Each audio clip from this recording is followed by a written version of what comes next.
Merci beaucoup, Monsieur le ministre. La parole est à Madame Laetitia Saint-Paul pour le groupe Renaissance. Merci Madame la Présidente.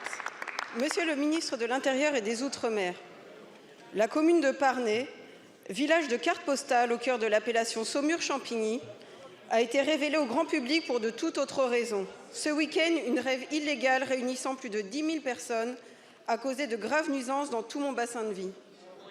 Malgré la remarquable mobilisation de la préfecture, des gendarmes, des secours, de la procureure, des élus locaux, notamment le maire Éric Lefièvre, pour déployer dans l'urgence, jour et nuit, un dispositif afin d'éviter les suraccidents, ce type de rassemblement illégal s'est soldé une fois de plus, une fois de trop, par la mort d'un jeune homme.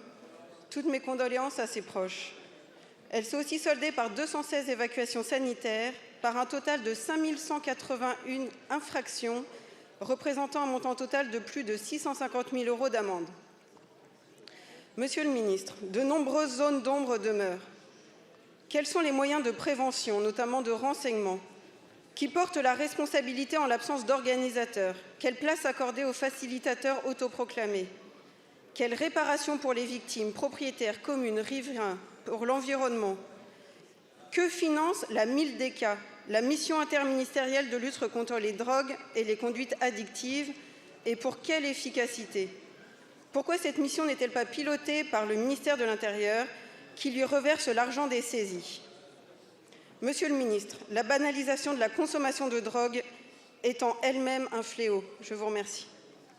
Merci beaucoup, Madame la députée. La parole est à Monsieur Gérald Darmanin, ministre de l'Intérieur et des Outre-mer. Merci Madame la Présidente, Mesdames et Messieurs les députés. Madame la députée, merci d'avoir rendu hommage aux policiers, aux gendarmes, aux préfets qui ont organisé, vous le savez, un centre de secours alors que cette manifestation était interdite et illégale. Et ce sont des évacuations sanitaires et des sapeurs-pompiers, des gendarmes, des agents de préfecture qui ont organisé le mieux possible, si j'ose dire, des personnes qui étaient parfois sous alcoolémie, sous stup ou sous les deux, avec un décès, vous l'avez dit, d'un jeune homme dont je voudrais évidemment m'associer aux condoléances à sa famille, de façon tout à fait irresponsable de la part des organisateurs, à la fois parce que c'est illégal, mais aussi parce que c'était amateur et violent. Je voudrais saluer, comme vous l'avez fait, le courage du maire et du travail de ses services au sens large du terme dans une petite commune, et le travail que vous avez eu aussi en tant que député auprès de votre territoire. Vous l'avez dit, les gendarmes, 800 ont été mobilisés pour faire des contrôles. Plus de 5 000 amendes ont été dressées, qui représentent plus de 700 000 €, et elles seront payées, ces amendes, je peux vous l'assurer, en lien avec la Direction générale des finances publiques. Des dizaines de personnes ont été interpellées et dès ce matin, en comparution immédiate, un certain nombre de personnes sont passées devant les tribunaux et j'espère des condamnations les plus fermes. Le matériel a été saisi, vous le savez, des organisateurs, et notamment les violences commises contre les gendarmes et aussi la manifestation illégale organisée.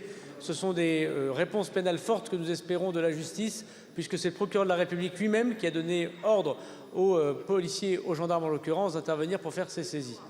Alors évidemment se pose la question de savoir si notre législation est suffisante, puisque les renseignements du ministère de l'Intérieur, vous le savez, disaient que dans votre département arriverait cette rave party, je mets évidemment des guillemets. Mais nous n'avons pas les moyens d'entrave, nous n'avons que des moyens d'information. Première réflexion peut-être que le Parlement devrait évoquer et se saisir. Deuxièmement, avec la MILDECA, nous devons travailler, même si ce n'est pas sous l'autorité du ministère de l'Intérieur, pour lutter contre la consommation de stupéfiants et non pas contre sa relativisation ou même peut-être son encadrement. Il n'est pas possible et souhaitable d'encadrer la consommation de stupéfiants qui mène à la mort. Chacun doit le dire ici, et notamment quand elle fauche en pleine jeunesse des gens qui veulent s'amuser, mais le faire parfois avec de la drogue.